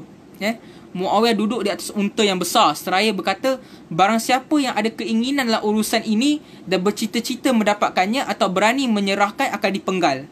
Maka Ibnu Umar kata, hatiku tidak pernah teringin kat dunia masa tu, ingin saja aku jawab, orang yang ada keinginan atas urusan ni adalah orang yang memerangimu dan ayahmu atas nama Islam sehingga kalian dapat memeluk Islam, lantas aku teringat syurga, aku berpaling.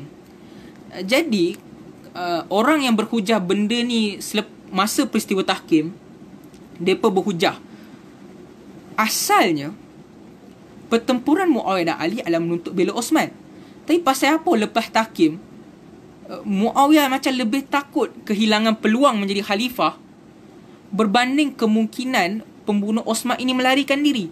Dan mereka juga mempersoalkan, apabila Muawiyah jadi khalifah, kenapa Muawiyah tak berusaha mencari pembunuh Osman? Cuma seingat saya,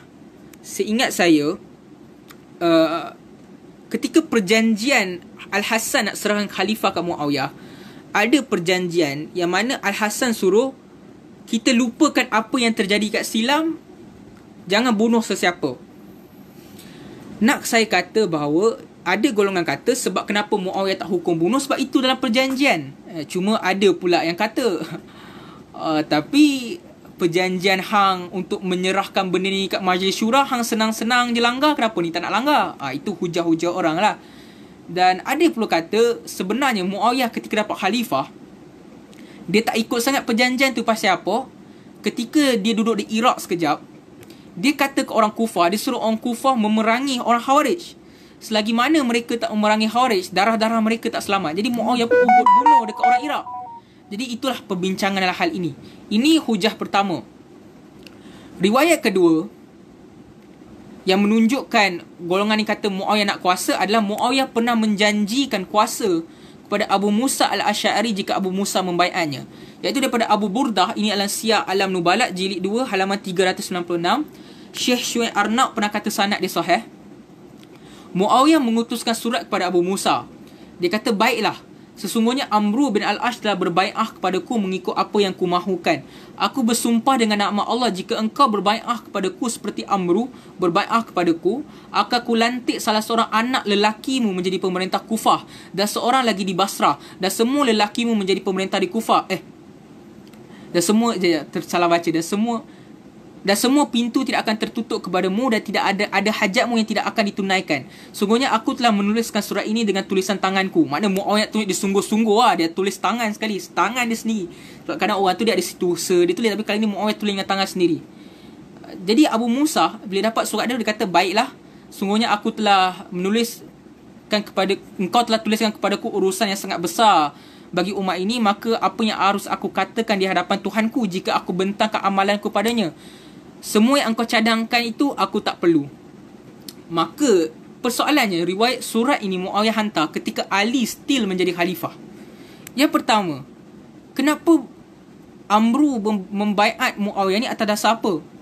Mungkin ada yang jawab atas dasar Osman. Ini hujah golongan pertama, bukan pendapat saya. Hujah golongan pertama ni, hujah Muhammad Al-Mukhtar Asy-Syankiti. Yang kedua, kenapa Muawiyah janjikan wilayah Kufah? Bukankah Kufah itu di bawah Ali? If dia janjikan Kufah kepada Abu Musa Al-Asy'ari, menunjukkan dia nak gulingkan Ali. Sebab bila Ali dah jatuh, baru dia berkuasa bagi jawatan dekat Abu Musa. Itu persoalan dia. Jadi berdasarkan apa yang saya baca, Muawiyah ini style dia memang begitu. Ketika dia nak mencari sokongan orang, dia akan janji orang tu macam-macam. Dia kata, dia lebih kurang gini lah, hang nak apa? Aku bagi hang A, aku bagi hang ni. Satu syarat, bila aku bagi hang semua, hang kena ikut apa aku nak. Itu style Muawiyah. Jadi ini hujah. Riwayat ketiga, inginkan kuasa. Mubalak juga, jilid 3 halaman 2. Arnaud kata sanadnya sahih. Iaitu Maimun bin Mihran kata, Amru bin Al-Ash telah merancang sesuatu di belakang Muawiyah, iaitu dia nak tahu apa yang tersimpanlah hati Ibnu Umar, sama dia nak pegang atau tak.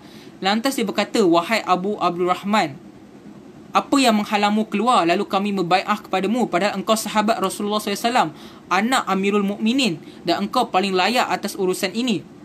Lalu Ibnu Umar kata, adakah semua orang dah sepakat hal ini? Amru kata, ya, kecuali sekumpulan kecil. Kata Ibnu Umar, kalau tidak melainkan 3 orang lelaki kuat yang besar, maka aku tak berhajat dekat pemerintahan ini. Dia kata sebab ada orang yang tak bersepakat lagi, ada 3 orang dia tak nak. Maka Amru bila dia tahu Ibnu Umar ni macam tak nak khalifah, Amru tanya balik, engkau nak tak berbaiat kat semua orang yang hampir semua telah bersepakat lantiknya, lalu dia memberimu berekar-ekar tanah, harta yang cukup untuk keperluanmu, anak-anakmu dan mereka datang setelah itu. Lalu Ibnu Umar kata, celaka engkau, keluar dari sini, jangan temu aku. Kegilaan apa ni? Sungguhnya agamaku tidak serendah nilai dinar dan dirham kalian, dan aku sentiasa berharap agar keluar dalam keadaan dalam tangan putih dan bersih. Jadi inilah riwayat-riwayat yang menunjukkan Muawiyah nakkan kuasa dan dia cuba membentuk alliance. Okay, sekarang kita dah dengar hujah golongan yang kata Muawiyah nak kuasa. Sekarang pandangan yang menolak. Pandangan yang kata ini adalah hukuman kisas. Majoriti ulama ahli sunnah wal jamaah, majoriti kalau kita buka kitab-kitab usul ahli sunnah, menganggap bahawa Muawiyah tiada niat untuk menjatuhkan Khalifah Ali bin Abi Talib, melainkan ijtihadnya untuk menegakkan hukuman kisas. Sebab kalau kita tengok riwayat-riwayat yang zahir, apa yang zahir pada mulut Muawiyah, benda ini memang untuk Osman, sebab Muawiyah berhujang ayat Al-Quran, surah Al-Isra ayat 33, dan janganlah kamu membunuh jiwa yang diharamkan Allah untuk membunuhnya, melainkan suatu yang benar. Dan barang siapa yang dibunuh secara zalim, maka sungguhnya kami telah memberi kekuasaan kepada ahli warisnya, dan janganlah ahli waris itu melampaui batas dalam membunuh, sungguhnya ia adalah orang yang mendapat pertolongan. Jadi itu hujah Muawiyah. Jadi mereka kata dalam Musannaf Ibnu Abi Syaibah hadis nombor 3000, Musannaf Abi Syaibah, Muawiyah pernah kata, aku tidak memerangi Ali kecuali kerana urusan Osman. Begitu juga ada satu riwayat daripada Tarikh Syiar Alam Nubala jilid 3 halaman 140. Abu Muslim Al-Khawlani radhiyallahu anhu datang kepada Sayyidina Muawiyah bersama beberapa orang. Dia kata, adakah tuan mencabar Ali atau tuan ini setaraf dengannya? Jawab Muawiyah, tidak, demi Allah sungguhnya aku mengetahui bahawa Ali itu lebih utama daripada aku dan dia lebih berhak menjadi khalifah berbanding aku.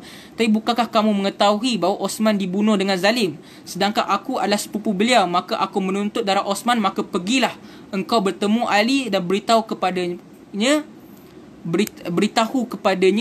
beri kepadaku pembunuh-pembunuh Osman, maka aku akan serahkan kepadanya. Dan Imam Al-Ghazali dalam Ihya Ulumuddin jilid 1 halaman 103, Imam Al-Ghazali berkata, dia berpandangan kalau Muawiyah tak menuntut tuntut bela dekat isu Osman ini, maka orang akan menganggap pembunuhan pemimpin ni benda yang boleh remeh-remeh. Jadi orang akan mudah membunuh pemimpin.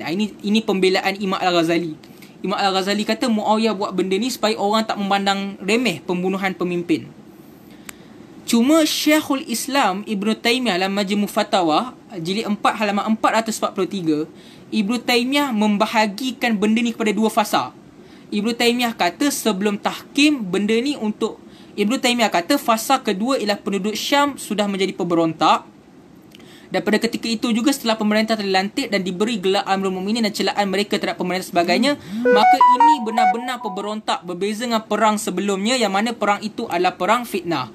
Jadi menurut Ibn Taymiyah, dia ada dua fasa. Sebelum tahkim untuk menuntut bela pembunuhan Osman, selepas tahkim iaitu Muawiyah mula attack Syria, Madinah, Yaman semuanya, dia lebih kepada perang fitnah. Jadi itulah hujah cerita yang saya boleh berikan pada hari ini.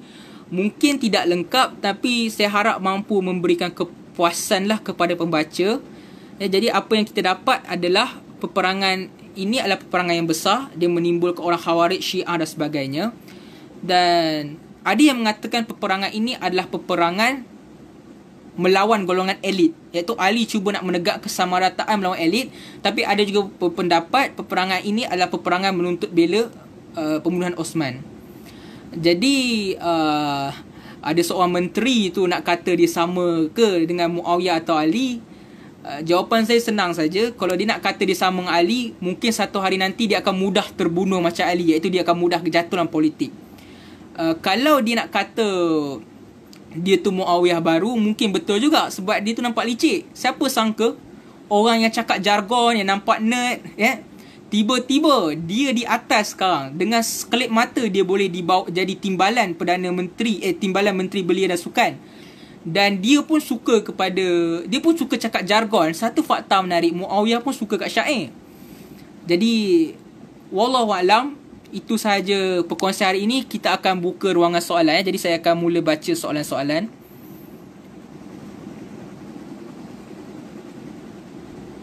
Jika kita melihat kepada sejarah, apakah kita setuju bahawa Sunni dan Syiah adalah korban politik? Saya boleh katakan perselisihan antara Sunni dan Syiah bermula daripada politik. Yang mana asalnya Syiah ini lebih kepada kelompok tasyayyuh. Asalnya bagi saya Syiah ni bukannya sesat. Asalnya lah, Syiah ini adalah kelompok yang mencintai Ali, yang pro kepada Ali. Tapi kemudian Syiah ni dia ada evolution. Dia ada pengaruh-pengaruh. Ketika dia disebar di Parsi, mula masuk pengaruh-pengaruh Parsi. Dan ketika itu berpecahlah Syiah, macam-macam jenis Syiah ada. Jadi asalnya Sunni Syiah lebih kepada politik. Kemudian berlaku evolution Syiah dah mula jadi usul agama itu sendiri. Tapi asalnya lebih kepada politik.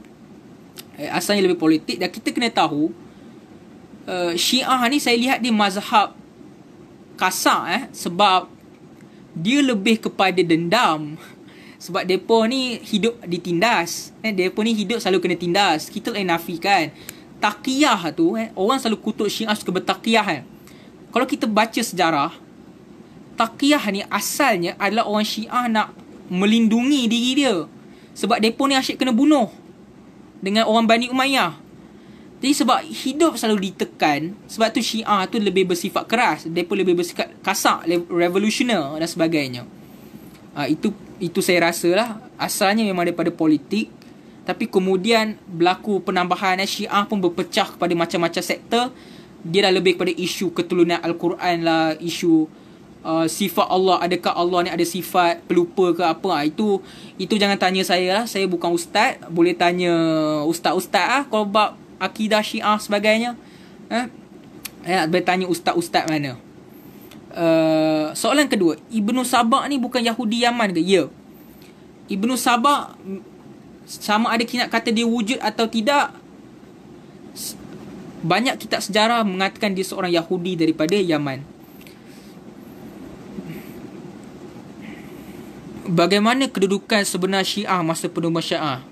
Apakah mereka juga diperangi seperti mana Sayyidina Abu Bakar? Seperti saya kata, Syiah asal daripada politik, mereka pendukung Ali.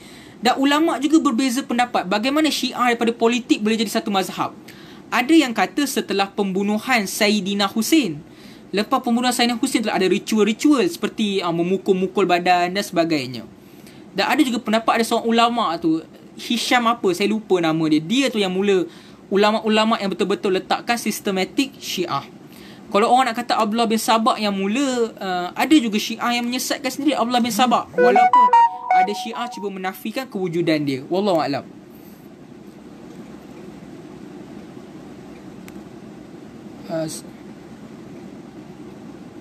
Oh, ini bukan soalan saya rasa ni. Ini pandangan. Asal perpecahan Sunni Syiah adalah bermula pembunuhan Osman. Sejarah hidup Osman beri pencerahan yang amat kepada saya tentang nilai kebenaran sahabat-sahabat Nabi. Okey, itu pandangan. Saya rasa saya tak nampak soalan.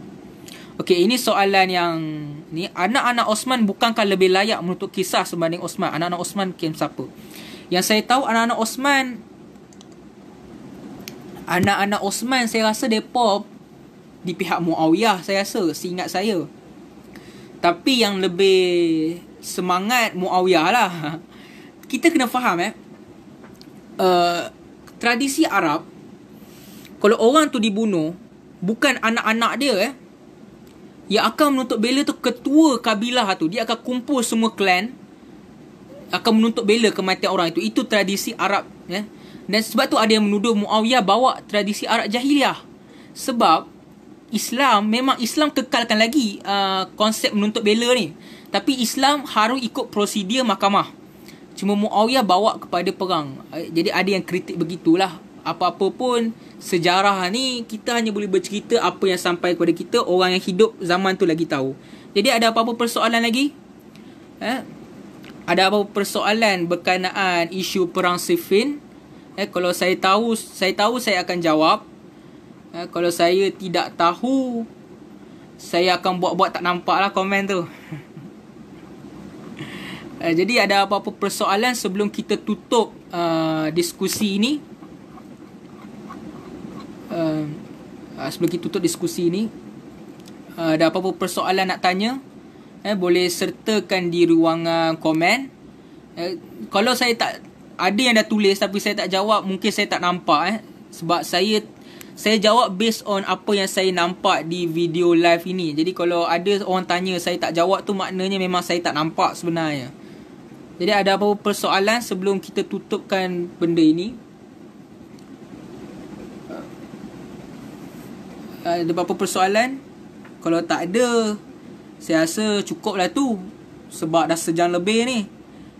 Dan kalau cakap lama-lama nanti, orang pun akan rasa muak. Orang pun akan rasa muak akan benda ni. Jadi sebelum saya tutup, ada apa-apa persoalan boleh ditanyakan? Sekarang pukul berapa? Sekarang 10.35. Saya kira kalau 10.38 tak ada soalan, saya tutup je lah benda ni. Okey.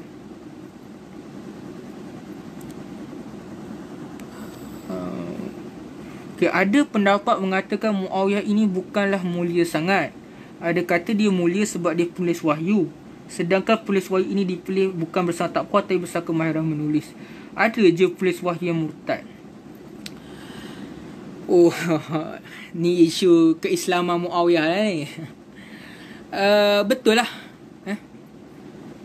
Penulis wahyu memang ada yang murtad. Memang ada yang murtad. Seingat saya, memang ada yang murtad. Bagi saya lah, dalam kepemimpinan ni, orang tu dia ada dua Al-Quwah, kekuatan, dan amanah. Jarang kita tengok orang yang ada dua sifat ni sekaligus. Ada orang dia amanah, dia seorang yang baik, bermoral, tapi dia tak dapat menjalankan tugas. Ada orang dia tak amanah, dia ada sifat-sifat yang boleh dikutuk tapi dia menjalankan tugas. Orang yang ada dua sifat sekaligus ni seperti Umar Al-Khattab, dia nampak ada bermoral. Dia kalau gubernur suka hidup mewah-mewah, dia akan maki terus lah. Dan dia juga pentadbir yang bagus lah, sebab banyak syariat, negara-negara Islam, pentadbiran Omar yang banyak start dulu. Tetapi ada, dia mungkin mampu mentadbir, tapi dari segi amanah dia kurang. Dia ada sifat yang suka kepada dunia, suka kepada kehartaan. Jadi kalau anda tanya, saya nampak Muawiyah lebih kepada orang yang mampu mentadbir, tetapi dia ada apa nak panggil lah, dia ada kekurangan lah dari segi peribadi. Dia ada beberapa perbuatan dia yang boleh dikritik. Jadi saya rasa benda ni juga kita boleh fikir, sebab Muawiyah ni seorang sahabat. Kalau kita benci atau tak ada siapa nafikan dia sahabat. Jadi orang tertanya pasal keadilan sahabat. Kalau kita setuju dengan Muawiyah ni seorang yang licik, Muawiyah ni seorang yang suka berbuat real politik, bagaimana dengan keadilan sahabat? Muhammad Muhtar Syangkiti ada jawab, kebanyakan orang salah faham akan konsep keadilan sahabat menurut Ahli Sunnah wal Jamaah. Konsep keadilan sahabat sebenarnya dari segi riwayah, yang mana menurut Ahli Sunnah, sahabat ini takkan menipu dalam periwayatan hadis. Tapi isu duniawi, sahabat ini boleh berbuat dosa. Sebagai contoh, zaman Nabi pun ada sahabat yang minum arak, ada sahabat yang berzina, tapi semua still iktiraf mereka sahabat. Begitu juga orang-orang seperti Muawiyah. Syiah ada menuduh dia suka mereka hadis. Ahli Sunnah kata Muawiyah orang yang jujur dalam hadis. Sebab sebab Ahli Sunnah sebab Muhammad Ibn Sirin pernah kata Muawiyah bukan orang yang tertuduh dalam hadis.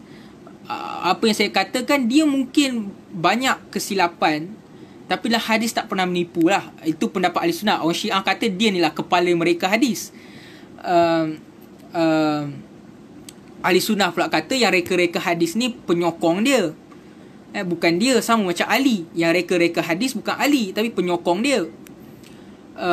Apa saya nak cakap sebenarnya? Sebagai contoh, pembunuh Ammar bin Yasir, nama dia Abu Ghadiyah. Abu Ghadiyah, bila kita tengok catatan pasal dia tu seorang sahabat. Adakah kita nak kata dia berijtihad padahal dia membunuh Ammar, dan Nabi kata pembunuh Ammar di neraka? Tetapi dalam masa yang sama, Abu Ghadiyah ni pun jujur. Ada hadis yang pasal celaan Nabi kat siapa bunuh Ammar tu, dia sendiri riwayatkan. Begitu juga Muawiyah, ketika dia nak lantik Yazid bin Muawiyah jadi khalifah, dia bertemu dengan Abdullah ibn Zubair. Abdullah ibn Zubair kata, bukan kau sendiri riwayatkan, iaitu janganlah engkau lantik baiat dua orang jadi khalifah. Jika baiat dua orang jadi khalifah, maka bunuh salah seorang. Sebab Muawiyah masa dia seorang baiat Yazid sedangkan dia masih hidup. Jadi itu pendapat Ahli Sunnah sebenarnya, iaitu sahabat boleh buat silap, sahabat boleh buat dosa, mereka ada kecenderungan duniawi, tetapi dari segi hadis mereka jujur. Itu menurut Ahli Sunnah. Tapi Syiah kata mereka lah bapak segala rekaan hadis. Itu pendapat Syiah. Tapi Ahli Sunnah begitulah pandangan dia. Beza perang Jamal dan Siffin berapa lama? saya lupa berapa lama, tapi saya rasa sekejap je beza dia. Beza dia tak lama pun. Beberapa bulan lah saya rasa. Saya lupa berapa tarikh, kena check balik. Perang Siffin berlangsung berbulan. Perang Siffin secara umumnya memang berbulan lah. Kalau kita tolak rundingan, perang memang berbulan. Tetapi perang saya rasa 4 atau 3 hari. Saya lupa 4 atau 3 hari. Kena check balik lah. Kadang-kadang saya ni cakap berdasar ingatan je. Ingatan saya bukan kuat mana pun. Kalau bab angka ni bab angka tarikh memang saya selalu tersilap lah. Jadi kena check balik. Tapi rundingan memang ambil masa yang lama. Sebab ada bertemu dengan bulan haram. Bulan haram memang Islam tak bagi perang. Okay, soalan lagi.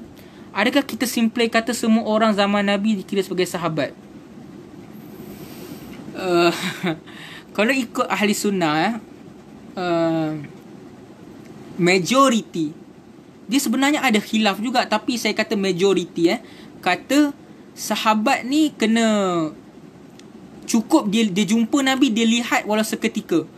Maka siapa yang jumpa Nabi, dia tengok seketika, dia masih Islam, dia tak murtad, dia masih Islam, dia sahabat. Tetapi ada pandangan daripada seorang ulama Sunni, saya lupa nama dia. Dia kata sahabat ni lagi ketat syarat dia. Dia kata sahabat ni kena duduk lama dengan Nabi, berperang dengan Nabi, bermajlis dengan Nabi, baru dipanggil sahabat. Cuma kalau kita nak ikut definisi yang ketat tu, ramai orang lah kita kena tolak pada sahabat. Cuma apa yang saya katakan, istilah sahabat ni pun sebenarnya ada khilaf. Cuma majoriti dan semakin diguna pakai oleh orang Sunni pada hari ini, memang sahabat ni siapa yang hidup zaman Nabi, dia tengok Nabi beberapa saat, dan dia masih Islam, dia tak murtad, ataupun dia murtad tapi kemudian dia masuk Islam balik, dia pun still dikira sahabat. Jadi itu pandangan Sunni majoriti. Ada yang kata dia kena riwayatkan hadis.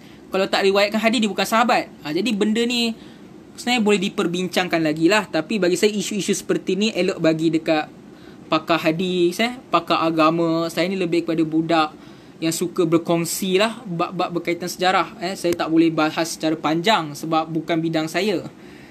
Dan penceritaan sejarah ni pun bukan bidang saya. Saya seorang daripada mass communication. Cuma saya suka baca sejarah Islam, dan masa tu Benz Ali ajak saya untuk berkongsi sebab isu, saya rasa mungkin sebab isu Wan Faisal tu lah. Jadi saya kongsi je lah apa yang saya tahu. Jadi harap menjawab soalan lah. Ada apa soalan lagi? Kalau tak ada, 10.45 saya tutup. Cuma saya rasa boleh kot saya buat iklan kat sini. Saya mengajar, saya ni admin page Laksmana. Dia ada bentuk kapal merah tu. Page tu dia lebih bercerita, berkongsi macam-macam sejarah, agama dan sebagainya. Jadi siapa nak tengok, boleh tengok lah. Dan kami juga Laksmana cuba nak mencari penulis-penulis yang bersifat kritis berkenaan sejarah Melayu. Sebab kami Laksmana lebih memperjuangkan center right. Kami bukan far right. Kami nak Melayu yang lebih progresif, Melayu yang lebih terbuka dengan pelbagai ideologi, Melayu yang tidak mengharapkan dengan tongkat, Melayu yang bersifat kritis terhadap feudal, yang mana kita tak membuta tuli. Apabila orang feudal buat masalah, kita kritik. Dan bagi kami Melayu itu perlu menjadi, rakyat perlu menjadi penyimak emak, apa orang panggil lah, apabila raja buat salah kena kritik. Melayu itu juga terbuka dengan pelbagai jenis ilmu. Melayu itu terbuka dengan pelbagai jenis bahasa. Jadi dalam memperjuangkan agenda itu dalam page kami memerlukan ramai penulis yang bersifat kritis berkenaan sosial orang Melayu. Oleh itu saya mengajak siapa-siapa yang suka menulis berkenaan sosial orang Melayu, boleh PM saya, nama Muhammad Iqbal Haras. Itu iklan lah. Jadi kalau tak ada soalan, saya tutup. Saya rasa tak ada soalan dah ni. Dah tak ada soalan saya tutup. Nanti soalan-soalan yang saya tak dapat baca, nanti saya baca. Kalau saya tahu, saya jawab. Kalau saya tak tahu, saya diam tu maknanya saya tak tahulah. Sekian, wabillahi taufiq wal hidayah. Assalamualaikum warahmatullahi wabarakatuh.